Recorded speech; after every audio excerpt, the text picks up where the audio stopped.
Kevin Levillain, donc vous êtes enseignant-chercheur donc à Paris, à Paris Mine, Paris Tech, oui, je vais y arriver.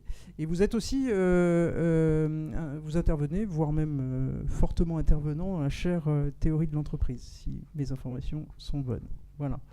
Alors, vous avez travaillé, et vous allez nous l'expliquer plus particulièrement sur ce que j'évoquais très rapidement en introduction, sur le champ des entreprises à mission et exclusivement celle-là, si je ne me trompe pas. Et du coup, le comité des parties prenantes ne s'appelle pas comme ça, mais vous allez nous l'expliquer. Donc, est-ce que vous pourriez nous décrire un petit peu ce que vous faites autour de ce sujet-là et pourquoi spécifiquement entreprise à mission ?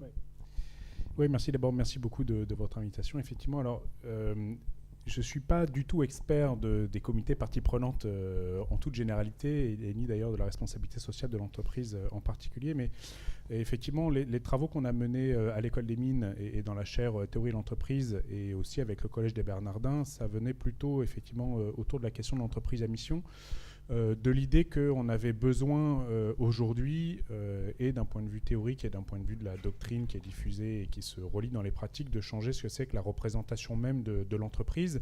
Et donc c'est dans ce cadre-là que nous, on avait travaillé effectivement sur une version particulière de ce qui pourrait être un comité des parties prenantes, mais on ne lui a pas forcément donné de nom particulier, je vais y venir, mais peut-être juste je voudrais passer un tout petit peu de temps pour expliquer d'où est-ce qu'on vient, pour que vous compreniez un peu la position qu'on a nous sur ce sujet. Peut-être d'abord d'un point de vue un peu théorique, et puis on pourra peut-être discuter un peu des aspects pratiques plus tard. Ce qui nous a beaucoup motivés dans nos recherches, c'est effectivement de se rendre compte qu'on ne dispose peut-être pas des bonnes représentations de l'entreprise pour savoir faire la différence entre ce qui est la société commerciale qui est créée par les associés et dont on pourrait légitimement dire qu'elle a été créée pour distribuer un profit, pour bénéficier d'économies, etc. Et l'entreprise qui est un projet créatif collectif qui rassemble là énormément de parties prenantes, qu'on pourrait dire des parties constituantes, des parties prenantes externes ou internes selon la terminologie qu'on veut choisir, mais qui va nécessiter l'implication, l'engagement de chacun et la transformation de ce qu'ils vont investir dans l'entreprise. Nous, on parle de potentiel pour dire que chacun va mettre une certaine quantité de capacité d'action dans l'entreprise qui vont se voir transformer au cours du temps.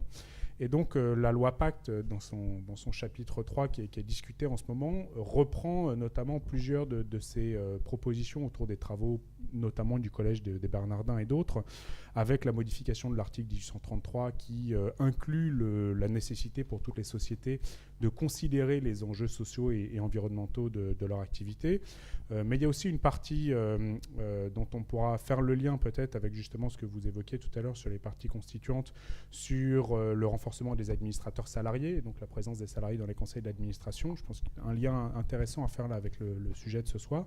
Et donc la création d'entreprises à mission. Alors pour nous, ces trois niveaux qui s'articulent autour d'un même enjeu qui est de redéfinir proprement ce que sont des normes de gestion dans l'entreprise, où en fait pendant très longtemps on a fait l'hypothèse que les dirigeants pourraient définir leurs propres normes de gestion professionnelle, et même d'ailleurs dans certains cadres théoriques sur la théorie de l'entreprise, que la poursuite des intérêts individuels de chacun pourrait faire ressortir une capacité ou régulerait la capacité d'action collective et ferait en sorte qu'au total, en caricaturant assez rapidement, si on maximise le profit, on répond aux intérêts de chacun. Aujourd'hui, on a vu un peu les dégâts de cette vision-là de l'entreprise. Et donc, on s'est rendu compte, notamment dans nos travaux, que l'un des enjeux, c'était de redonner un nouveau statut aux dirigeants qui refasse le lien entre ses responsabilités et ses capacités d'action.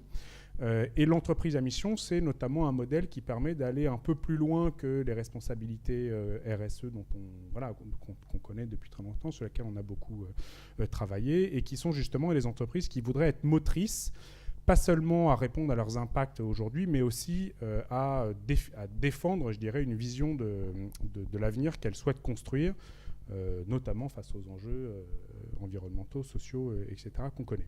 Donc ces trois piliers, c'est la définition de cette mission-là, c'est l'inscription dans les statuts de cette mission qui constitue un engagement des actionnaires, et c'est, et j'en viens enfin au comité de parties prenantes, la définition d'outils de gouvernance et de reddition des comptes qui sont appropriés et qui sont adaptés à cette mission.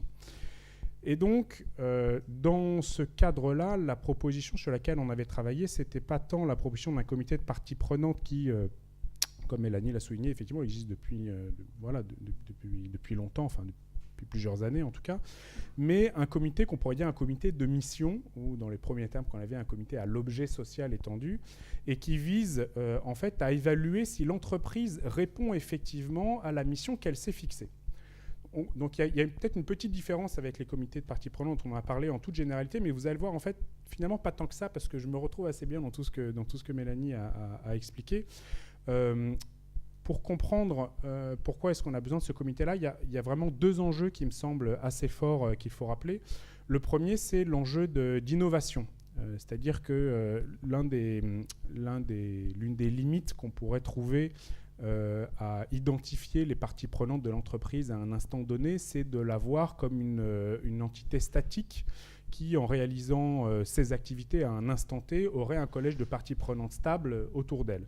En fait, historiquement, on s'aperçoit que à la naissance de l'entreprise, au début du XXe siècle, etc., on avait eu besoin d'associer à la gouvernance des entreprises des comités scientifiques, Mélanie en a parlé, des experts qui complètent au plus haut niveau de la gouvernance le fait qu'on sache justement sur quoi on travaille, quelle est cette science qui va s'instiller dans les entreprises et qui va démultiplier les capacités d'action des entreprises. Et donc, on a besoin à ce moment-là de réfléchir au projet qu'on veut porter. Aujourd'hui, évidemment, la science, elle est toujours un peu partout dans l'entreprise, mais elle a en quelque sorte un peu disparu au niveau de la gouvernance. Et ça a tout un tas d'enjeux problématiques, je ne vais pas y revenir, mais notamment du point de vue de sa responsabilité, y compris sociale, environnementale, etc. C'est comment est-ce qu'on va penser les impacts d'une technologie innovante qu'on n'a pas encore entièrement étudiée, comment est-ce qu'on veut définir le rôle qu'on va avoir dans le futur sur le monde, et pas exclusivement avec les capacités d'action qu'on a aujourd'hui, mais sur les projets qu'on développe.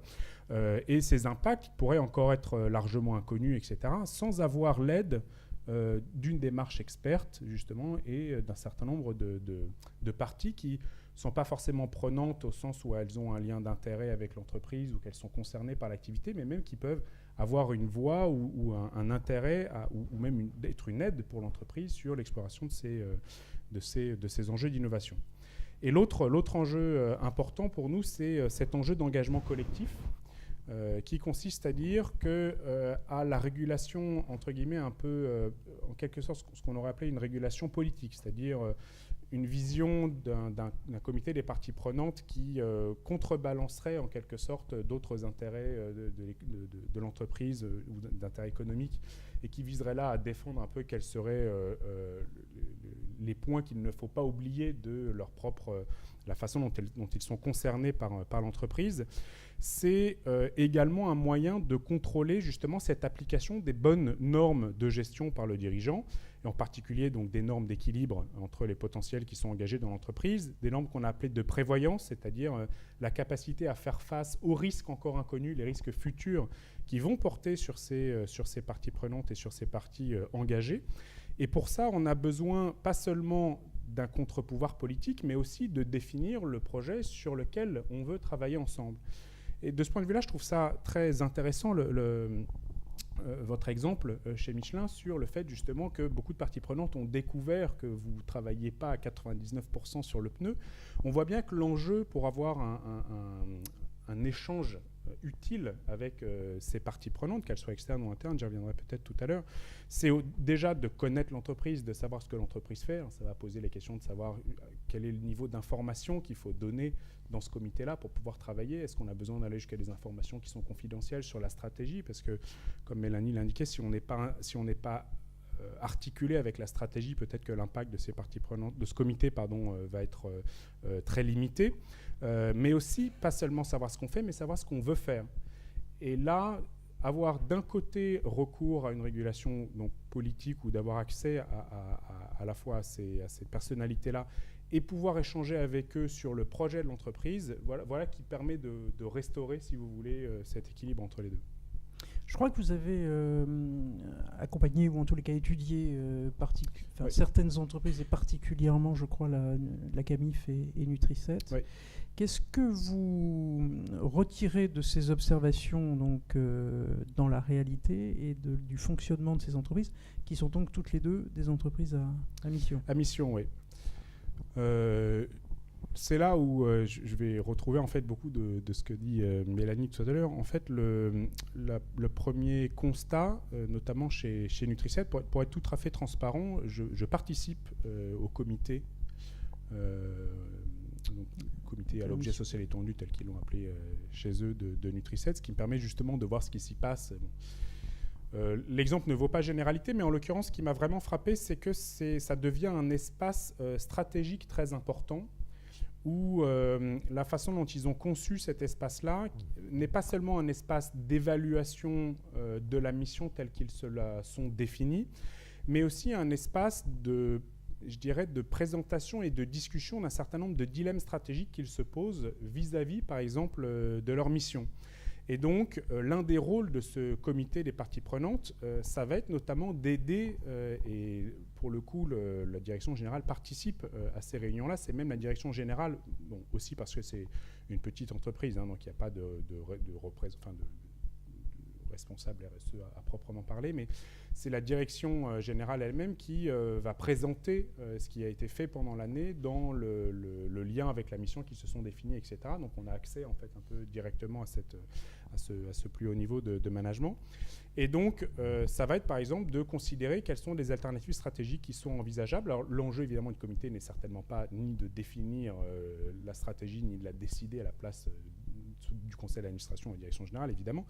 Mais par contre, c'est justement d'apporter une expertise ou un regard particulier sur des choix qui pourraient être menés dans le futur, pas seulement passé, mais voilà, sur l'exercice à venir. On sait que, par exemple, dans les engagements de Nutri-7, il pourrait y avoir des éléments qui sont contradictoires. D'un côté, ils veulent répondre aux besoins des acteurs de l'humanitaire, mais de l'autre côté, ils veulent aussi continuer à mener des recherches qui permettront de voir différemment ce qu'ils font demain. Pour ceux qui ne connaissent pas, Nutri-7, c'est une entreprise qui fabrique des produits de lutte contre la malnutrition dans les pays du Sud, notamment pour les enfants malnutris. Et donc, ils ont cet engagement d'honorer les besoins des acteurs de l'humanitaire, mais en même temps, ils veulent continuer à à mener leurs recherches, à inventer les produits de demain. Et du coup, dans un certain nombre de cas, il peut y avoir des décisions qui mettent ces engagements en conflit. C'est-à-dire, est-ce que je vais plutôt investir dans mon outil productif parce qu'il y a énormément de demandes cette année, ou bien est-ce que je vais l'investir dans la recherche justement pour pouvoir continuer à développer des solutions innovantes demain. Et donc dans tous ces aspects-là, ou bien dans toutes les positions dans lesquelles l'entreprise pourrait se retrouver en position de juge et partie, eh bien voilà, ce comité apporte là aussi un regard, une expertise particulière.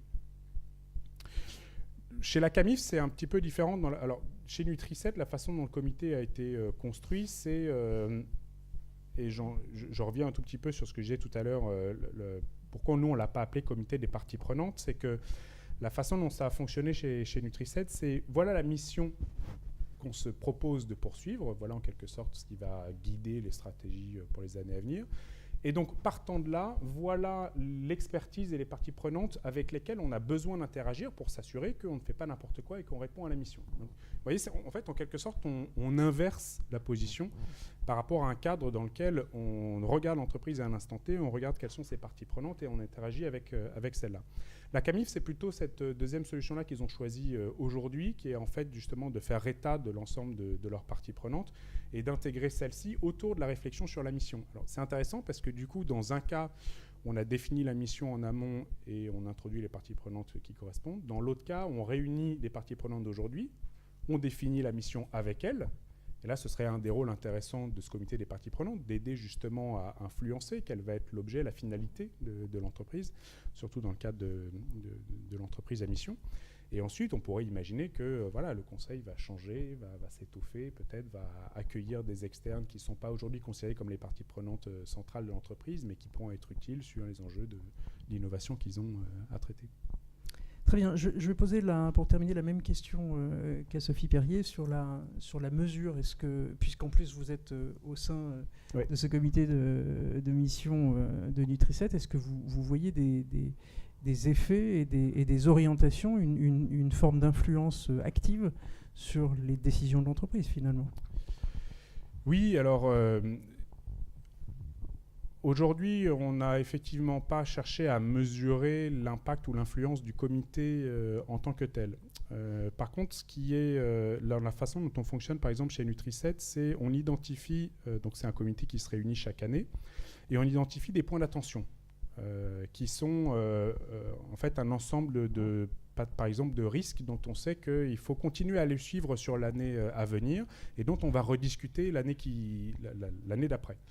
Et donc sur cet ensemble de points, la direction générale est invitée à présenter en comité ce qu'elle a réalisé pendant l'année sur ces points-là. Et donc là, l'articulation, elle est très forte parce que du coup, sur l'ensemble des points qu'on juge potentiellement critiques, on a une réponse directe de ce qui a été réalisé pendant l'année.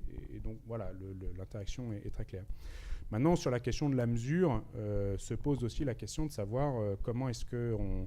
En tant que comité, on a accès aux informations fiables qui permettent de s'assurer que l'entreprise répond bien aux missions qu'elle se soit fixées et n'essaye pas, lorsque la direction générale présente ce qui a été fait pendant l'année, d'enjoliver, de mettre sous le tapis un certain nombre de choses, etc. Mais je crois que la façon dont ça fonctionne et le fait que aussi les délibérations restent confidentielles et le fait qu'ils aient choisi aussi les membres du comité en prenant des gens qui connaissent la façon dont fonctionne l'entreprise depuis plusieurs années est un moyen aussi de garantir cet échange-là.